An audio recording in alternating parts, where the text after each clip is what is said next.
Be sure to check out Moll's website, mollanderson.com, where you can also get a sneak peek of her book, Seductive Tables for Two. Now let's get back to the Gracie Award winner, Moll Anderson. We're doing spring cleaning today on ourselves on the Moll Anderson Show, and let's start with cleaning up our love lives. Dr. Eris Huemer specializes in improving relationships and joins me now. Hi, Doctor.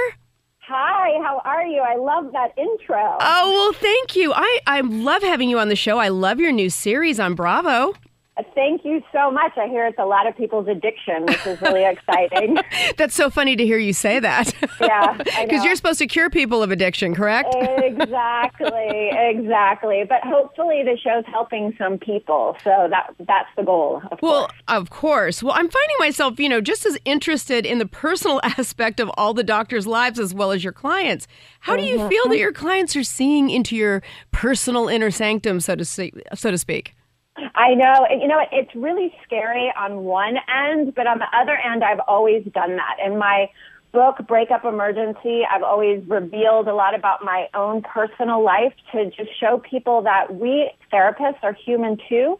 The most important thing is to show you that we work through our struggles as well. And that was my hope in the show, was that you guys could see that we hopefully are walking our talk and that we're working through our own personal struggles, and to just show you we're not in this ivory tower with all the answers. I don't have all the answers, but I do have the tools to help myself, and so hopefully that's showing you as well. So yes, it's scary, but I think that it's really important as well. Well, I do. I agree. I think it's important. I don't know why people out there don't think that anybody else has real life issues, And I think it is great that you're willing to bare your soul, so to speak, because gosh, that's you can't get too many people to do that, especially in your position, and I think kudos to you. That's awesome. Well, thanks for recognizing that. I think that it's really scary to be so vulnerable. I mean, if you've seen my story, I really put myself out there in a lot of scary ways, but I have gone through these experiences, and I have to work through them too. So it just humanizes us, and I hope that you really do the research and when you find somebody to help you. Well, I agree. And, I talk about my personal life. When I got married, I said to my almost fiance then, when I was getting married, I said, now, honey, you realize I said that I talk about my life because I really, truly believe that in order to help someone, you have to be able to be honest and be real. Yes. Yes. And in vulnerability, when you are vulnerable, it actually helps people connect to you more. Yes, I agree. Because when you act like all tough, like you have it all put together, which can be a fake facade, people are actually intimidated by that and they want to stay further away. But when you tell people, like, I get it, and you can feel the pain on some level that they are experiencing too, then they feel safer to be vulnerable. Well, if you're just joining us, I'm speaking with Dr. Eris Huemer, author of Breakup Emergency. Wow, yes. I love that title. Okay, well, to being a relationship counselor, I'm sure you see your fair share of people who want to take your advice but don't actually take it. Yeah. How do you react to that? I mean, that must be frustrating. It's like, seriously, I mean, you've been through things. I mean, I know I feel that sometimes when I'll say, okay, this is so simple, this is black and white, and they just look at you like you're crazy. Well, I think that it's a process for everybody. When people come to me in therapy, I make it a very clear to them that we're creating a goal together. So they tell me what they want to achieve, and then we sort of map quest their life to get to that goal. So sometimes we get off track and we don't follow that, and other times we do follow that. So if they want specific results, hopefully they can create that map to get there. But sometimes they are defiant and they don't want to get those, they say they want to get it, but they don't want to do the work to get there. So my job is to just sort of be a guide for them to get there. And if they do it, they do it. If they don't, they don't. Do you know right away when a couple comes in and sits down? I mean, are there times where you say in your head, okay, we're going to go through the motions. This marriage is clearly over, to yourself inside, but you know that they need to do the work to get to that point? No, actually, I think that would be horribly judgmental of me.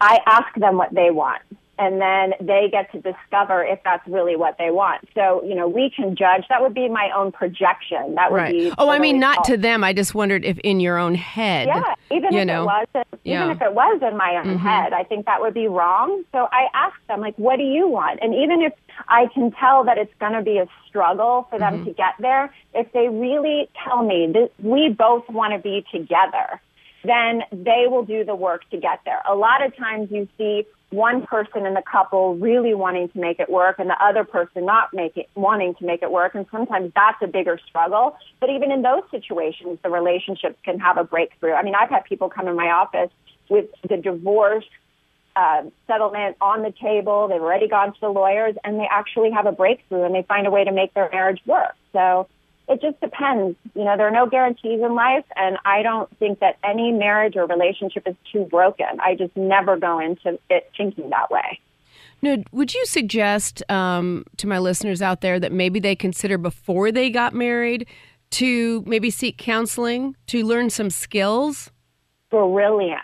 I think you guys should all do that. I do this thing with all of my couples, either before marriage or if they've come to me after marriage. It's called a relationship contract. And you break down everything, because, you know, when you go to work, you know that you have to show up at 9 and you leave at 5, and you know what your responsibilities are from 9 to 5. And so you can show up and do a good job. Well, the same thing has to happen in relationships, where you have to know the ins and outs of your relationship and sort of have a contract and renegotiate that contract every 6 to 12 months, maybe on your anniversary with your spouse. You have to keep refreshing your relationship. So you break down the difficult topics that are hard to discuss and communicate, which are time, money, and sex. So you have to really discuss the ins and outs and do the premarital counseling. And there's so many components of a relationship that you should discuss beforehand so that you really know what you're getting into. I totally agree. And if you're just joining me, I'm talking with Dr. Eris Huemer. You've got some really good points that you're making here, and I love what you're saying, and I think that I almost wish somebody would come out with a marriage contract you could go pick up, you know, and sit down and just kind of fill out. And I think, wouldn't it be a great pre-wedding present or an engagement present? And I have some friends of mine who have done premarital counseling, and also, my husband and I have, and some of my clients that do it, and they just have such a higher success rate because you're not going into it as blind. Because no matter what, relationships are difficult.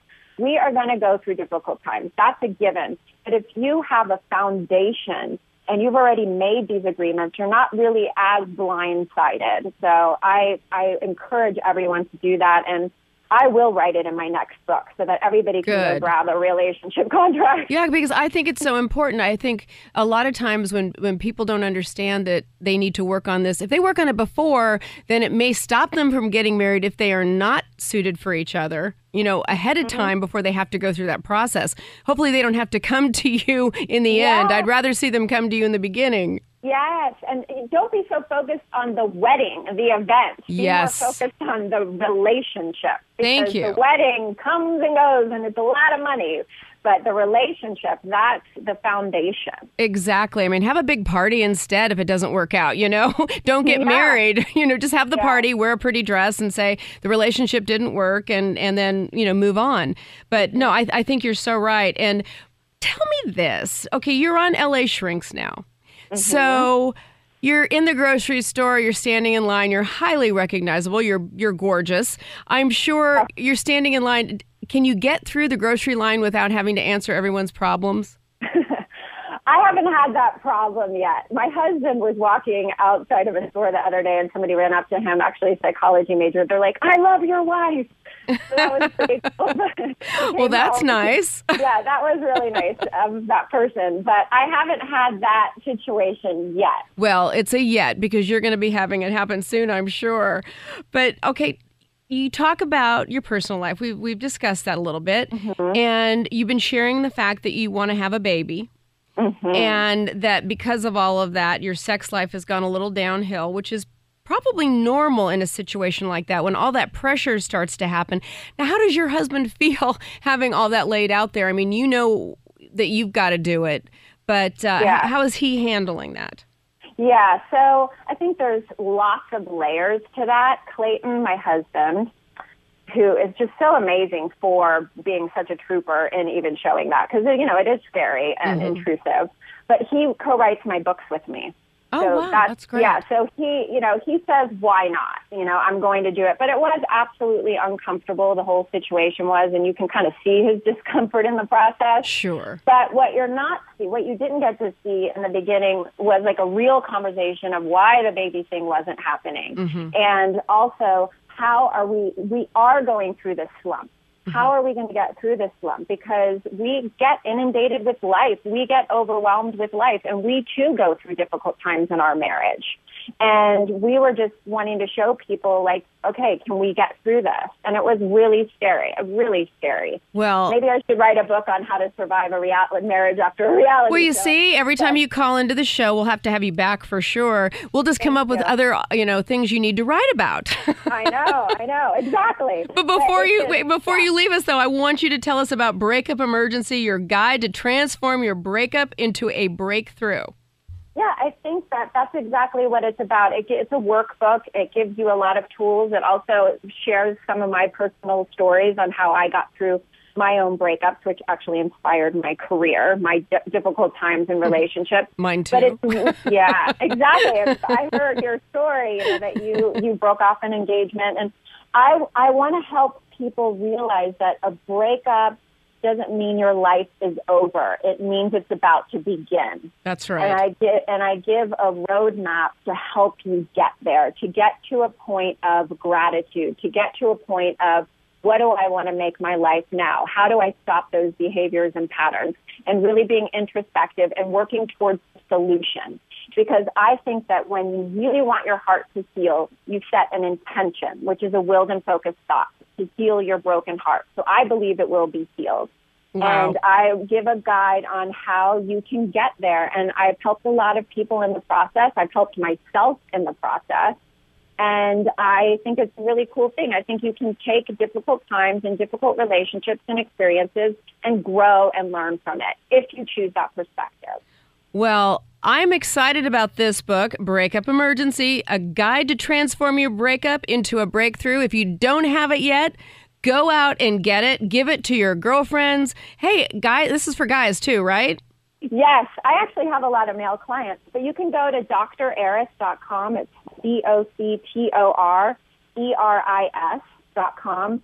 And you can get an ebook right there or a hard copy, and I can give you a signed copy and, go and have some fun and break through the other side. Well, awesome. I hope you'll come back. I will. Just have me, give me a call, and I would love to come back. Absolutely. You are so interesting. I love that you share your life. Kudos to you. And if you haven't seen her yet, tune into LA Shrinks on Bravo. Thank you for joining us, Dr. Eris. Thanks so much for having me, and I guess I'll talk to you soon. Yes, you will.